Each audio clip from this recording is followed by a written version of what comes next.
Thank you so much for joining my channel. So today Got a job, like a stable job, not just gigs. And I also got my sheriff's card yesterday, and I'm gonna tell you guys about the process just in case some of you are like thinking of moving to Vegas. This is one of the cards that you're going to get when you apply for the sheriff's. So this is the non-gaming license, and then you get this blue card that basically is like a temporary sheriff's card until you get the permanent, which takes a few months. So then I have to go back into the office. Really happy about that. And for people who are thinking of working in Vegas, living in Vegas, the thing is you need all these different cards depending on what you're doing. Because the establishment I work at doesn't serve alcohol, although I'm a cocktailer, they do not have alcoholic drinks. They have shisha and non-alcoholic drinks. I don't need a TAM card, but if you work in any establishment that has alcohol, even though you're not serving it yourself, you still need your TAM card because it's basically like an alcohol awareness, like educational card. And most places you'll need a sheriff's card. The process was pretty quick considering the time I went in. I went in literally peak hour, like between 1 and 2 p.m. You should go at 8 o'clock in the morning when it opens up, and then it'll be very quick.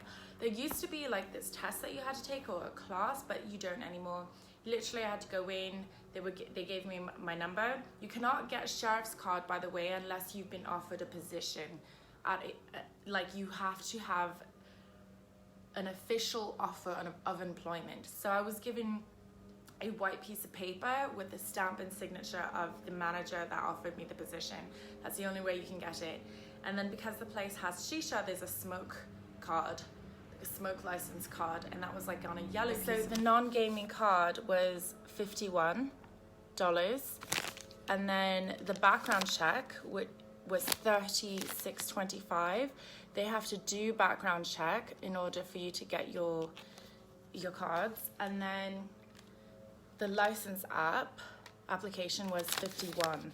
So that's the sheriff's card. So non-gaming sheriff's card.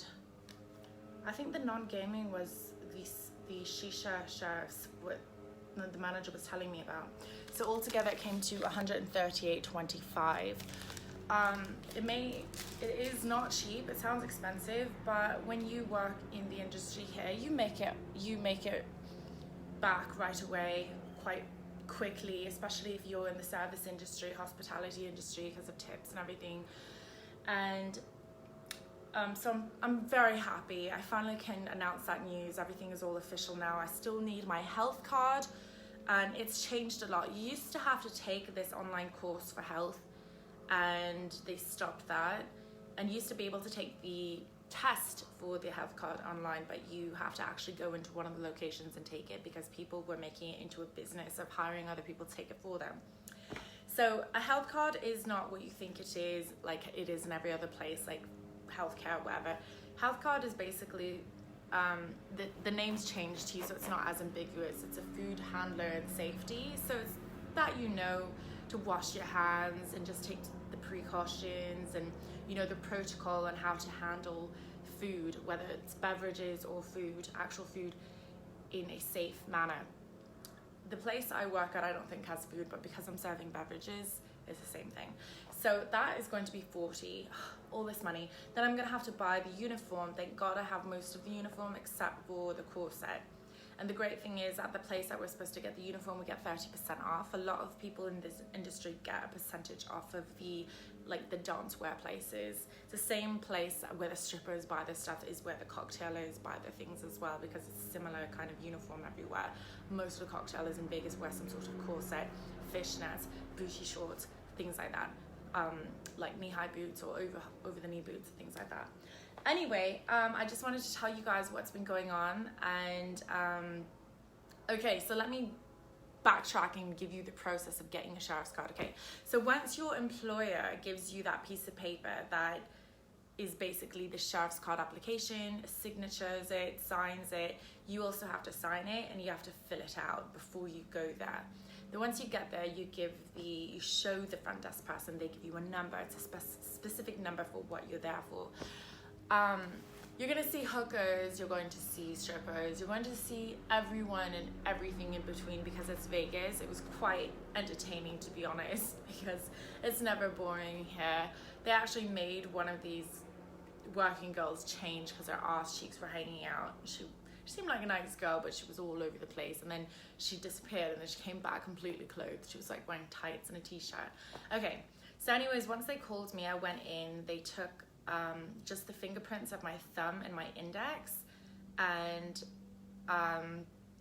she was just checking over everything, checked my ID, and then I was sent back to wait again until my number was called again the second time. Second time I go in, it's to another room. That's when they take your picture. They take you from the front, they take you from the side. I looked horrible, but whatever. It's looking better in real life than better in your photos, right? Because at the end of the day, your manager has to see you in real life, and that's fine. And I got hired on the spot when I applied for this job. So then those pictures are going to be on both your non-gaming license and your sheriff's card. So I think the sheriff's card is going to have both the side profile and the front profile, which is kind of embarrassing, but whatever. So that's the way it went. All in all, it took about an hour. That's not bad at all. I wasn't there for more than an hour. Yeah, so that's how it goes. To work at my place, that's all I need. I just need my health, my non-gaming, and my sheriffs. And yeah, that's it. I hope I've helped some of you with it. If you guys are going for the TAM card, which I'm sure many of you are, you do have to take this online course at TAM Nevada. Just like Google it. And once you take the course, you can take the test online, and then you can go pick up your TAM card at the TAM Nevada office. So that's quite simple, and it's the cheapest one. It's only $25. I'll probably get it anyway, just in case I move jobs or whatever. It's always good to have. It lasts 5 years. The health card lasts also, I think it's 5 years. A lot of them last 5 years. And that's that. Also, my windshield. Okay, so my stepdad had driven. It's been such a tough last few weeks. I'm just happy it's all coming together now. Literally everything just happened on the same day. I guess the guy I'm dating, can I call him my boyfriend now? I don't know, but he was so lovely, and he paid for my windshield. The day my stepdad drove my car here, I mean, you know, he drove for 36 hours. He did stop and see family along the way and stuff, but he had put stuff in the back where the roof goes down. I guess he didn't know he wasn't supposed to put, because you're never supposed to put stuff back then. He didn't tell me anything was back then. You couldn't see it because it was inside until I tried to open the roof, and then something was stopping it, and I heard a pop. And I think the newer cars will have a mechanism where it will stop in case there's pressure, but my car just went for it, and there's glass everywhere. And I went to look, and there was my tripod, my speaker, all kinds of stuff in the back, in that pocket where the roof is supposed to go. And even at the auto body place, they're like, you're not supposed to put anything in there. I'm like, I'm not the one who put stuff in there. I didn't know there was anything in there until I tried to put my roof down. So, but I couldn't tell him, because it's like, he did so much. He's done a lot for me. He's paid for the gas and drove all the way here. Like, I'm very thankful for that. But, you know, it was just a lot of stress because I don't have that money. And thank God that my sweetheart actually paid for me. It only took them a day to fix. He found this like really cheap Mexican place, and they did everything, including the glass, for $250. That's labor and them providing new glass. So it's just amazing. It wasn't it doesn't look exactly how it was before. It wasn't the cleanest job, but I mean, it's good, and it does the job, and it doesn't look bad at all, and I'm happy. So I'm really, really thankful for that he's such a sweetheart and did that for me.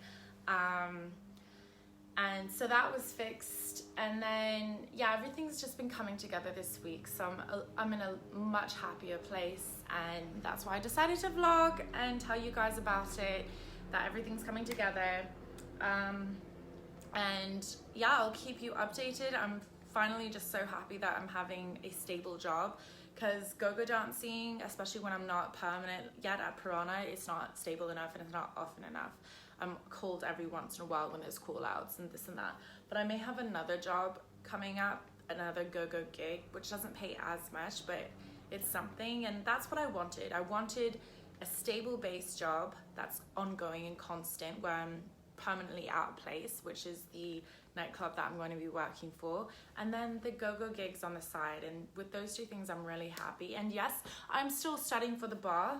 I haven't been able to focus lately because of all this shit's going on, but once I start making money and getting into a routine and having stable income, I'll be so much more happier and able to relax. So anyway, any other questions, please do let me know. I'm going to be doing a what's in my bag video